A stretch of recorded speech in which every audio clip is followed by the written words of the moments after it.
If you're a presenter, trainer, coach, marketer, salesperson, attorney, anyone who gives presentations of any kind, ask yourself right now, honestly, are you getting the best results from your presentations?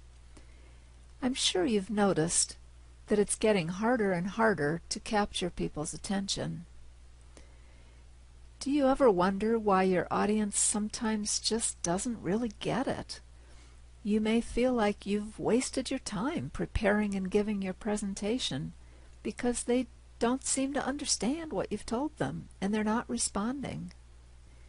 If you give sales presentations, you may go through the whole show to get a tepid response and only a few people ready to take action.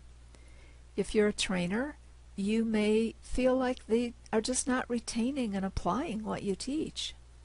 If you do webinars, you can see how many attendees are leaving your screen to do other things on their computers.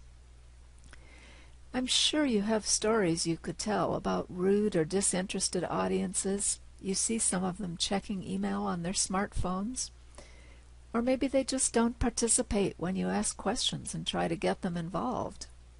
You've seen plenty of bored looks, people answering their cell phones in the middle of your talk, sending text messages. Some of them are slumped down in their seats or even dozing off with their heads bent down. It's frustrating because you know that your presentations can help a lot of people, so you'd like to make sure that your message really gets into their brains.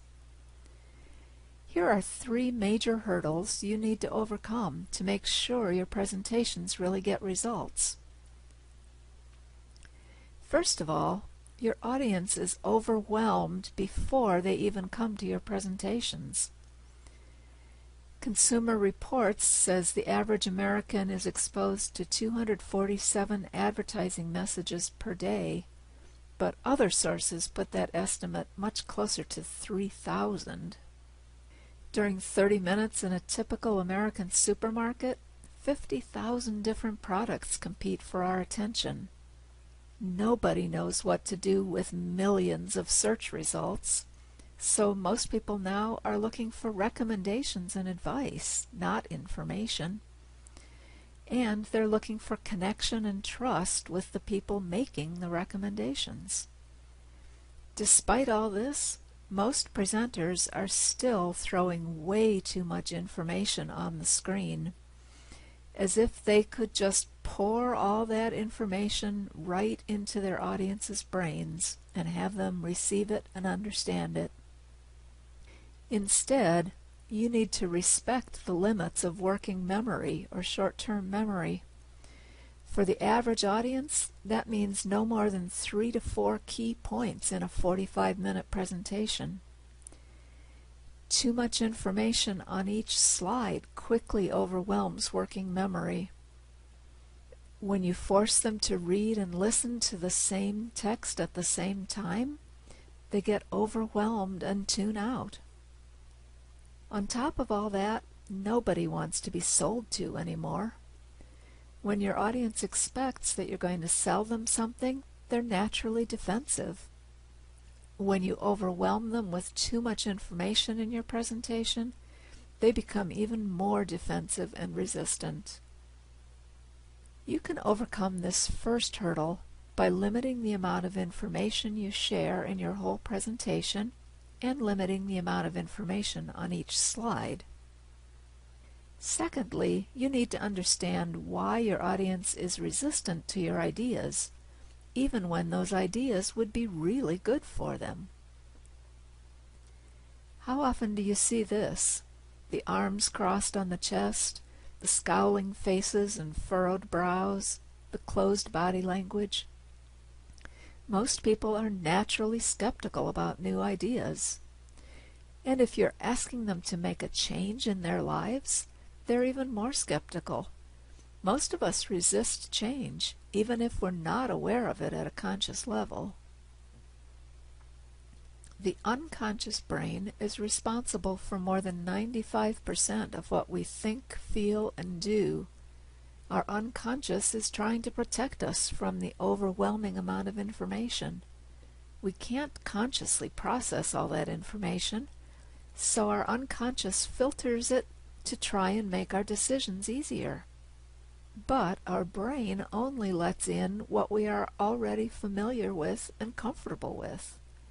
This makes us naturally resistant to information that is too far outside our comfort zone. To get past their filters, your message needs to be non-threatening and familiar enough for people to let it in, yet you have to present it in a way that gets people to notice. You must offer a different perspective that makes someone stop and reevaluate their existing beliefs about it. Teachable moments need to be both familiar and original in order to be captured in memory and easily retrievable for processing and decision-making.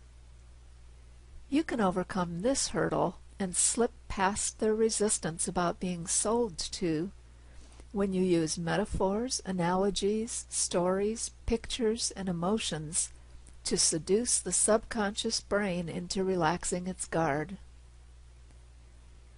Finally, there's been a lot of research in recent years about how we process multimedia information. Research shows that poorly designed multimedia presentations actually reduce attention, learning, and comprehension. Scientists have also discovered that we take in information best when it is presented through both our audio and visual channels simultaneously.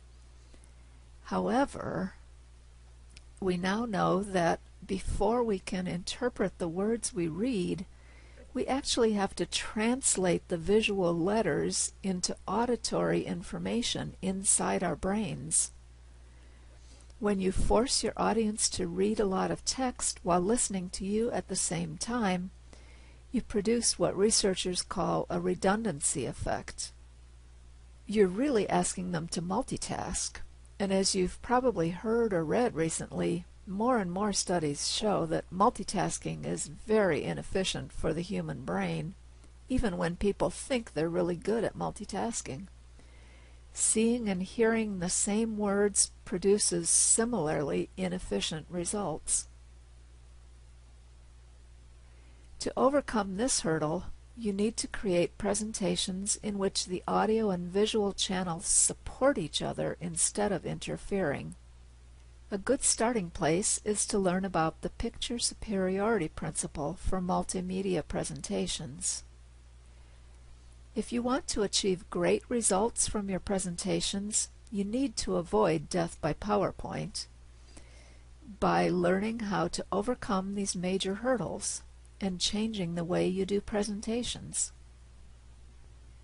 You can learn to organize your presentations in a way that doesn't overwhelm your audience, but guides their attention and makes it easier for them to choose to take action.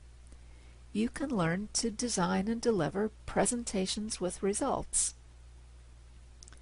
Take the next step to improve your presentation results by contacting us through our website or at the email address on your screen.